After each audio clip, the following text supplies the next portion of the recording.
والسماء ذات البروج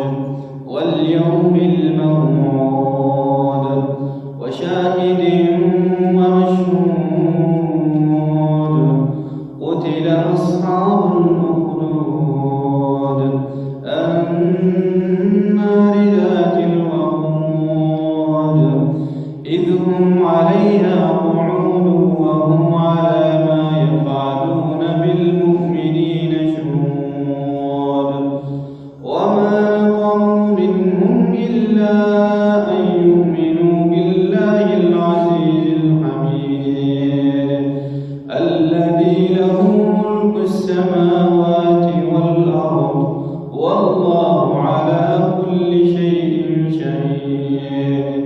إن الذين فتنوا المؤمنين والمؤمنات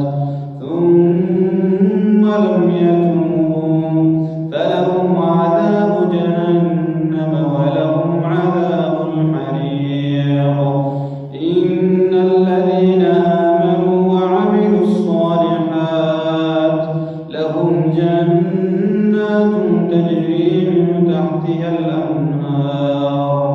ذلك الفوز الكبير